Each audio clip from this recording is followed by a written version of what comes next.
height of the Peachy Fire, part of this town had to be evacuated. And one of the biggest challenges that came out of that was for the local Churches of Christ aged care facility here in Crow's Nest, which had to evacuate 100 of its residents. It was an incredibly stressful situation for the residents and the staff. And the story behind it, I think, is a good one to share. And Donna Hart is the Regional Manager of the Central West Aged Care Service, and she was at the forefront of what was a pretty complex operation, I would imagine. She's here to share that story. Donna, nice to have a chat to you in more calm circumstances. Hi David, thank you for the opportunity to talk about it today. I thought you'd almost be saying, don't want to go back there. It was too traumatic. How would you sum it up? I mean, to me it's one of those things that when we talk about it in a news story, it sounds pretty straightforward. I would imagine, you know, when you're in the centre of it, it was anything but straightforward.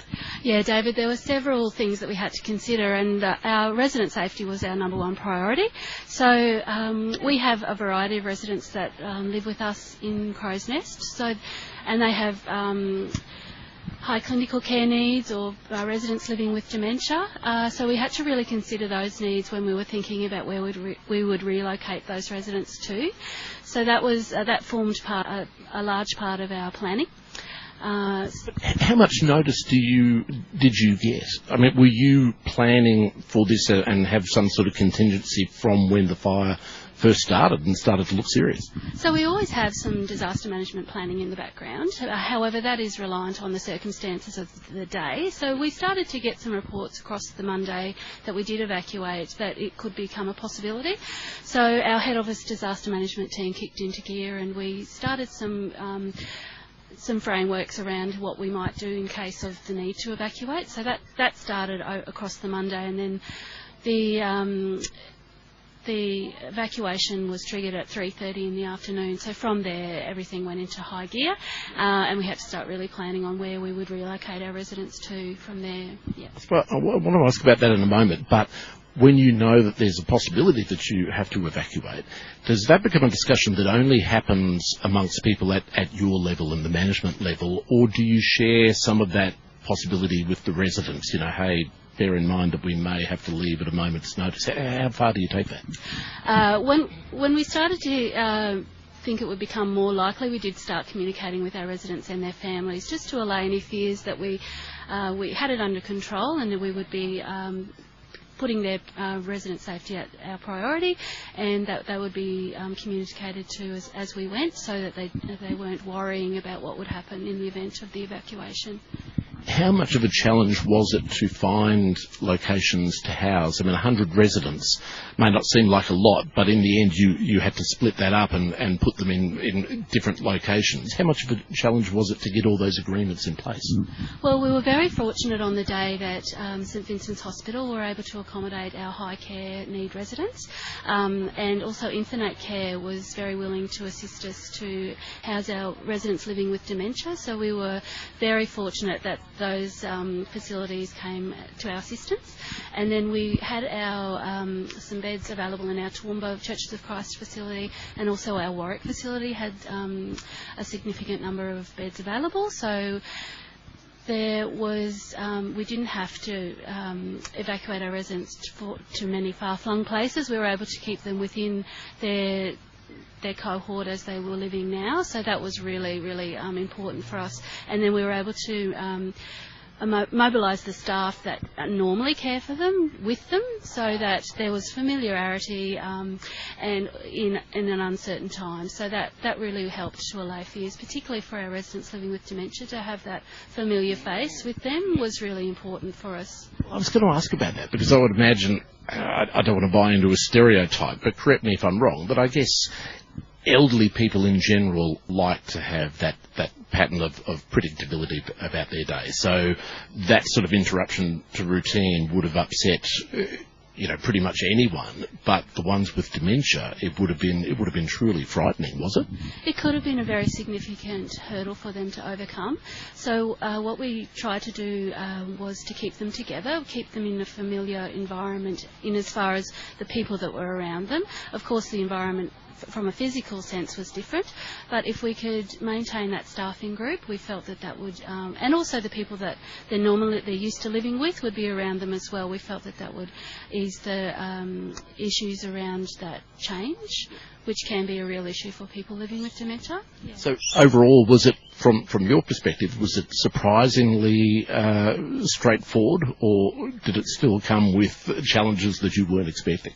Because we had the opportunity to relocate large groups to those St Vincent's Hospital and Infinite, and then internally to our other facilities, it did dramatically reduce the logistical nightmare that it could have been. We could have been looking at the possibility of residents going across the state. So it was really great that we were able to keep them locally, essentially.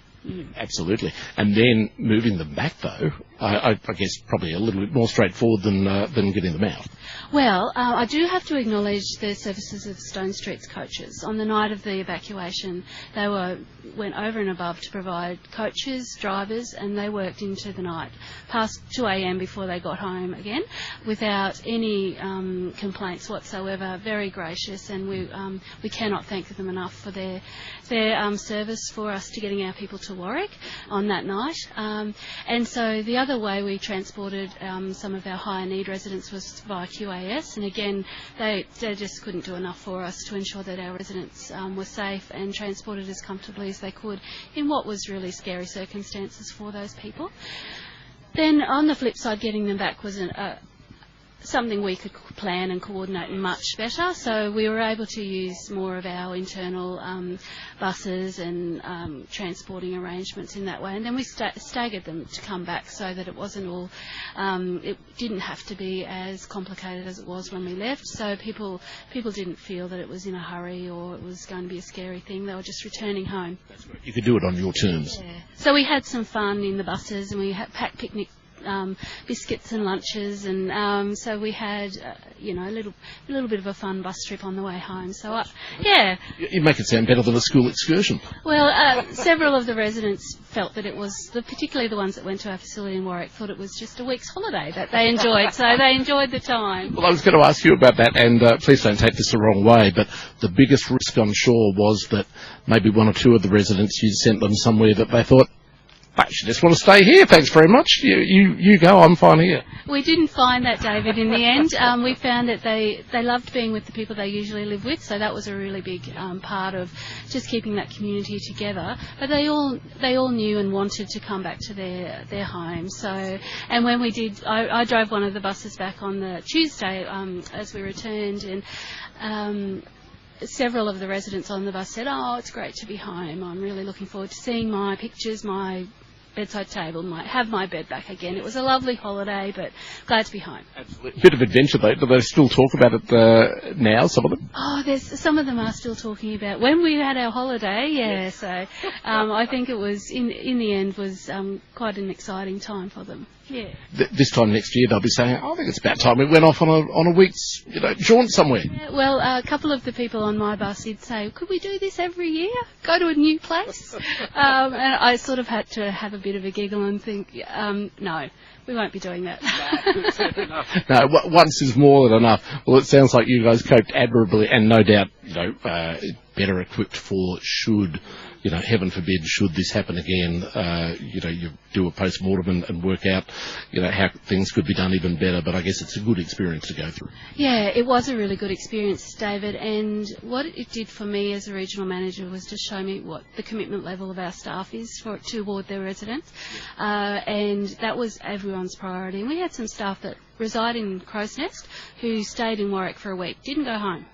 For 7 nights, and they just wanted to ensure that the residents felt safe and secure, had a friendly face that they knew there for them. So we had people going well and truly over and above within our staffing group, and also community members that assisted with, and particularly I'd again like to acknowledge the St Vincent's Hospital, Infinite Care, the Queensland Ambulance Service and Stone Street's coaches for the outstanding commitment to getting our residents to a place of safety. Fantastic. Well done, and it certainly makes for a great story. Thank you so much for sharing it with us this morning. Thank you so much, David. Thank you, much appreciated. Donna Hart there.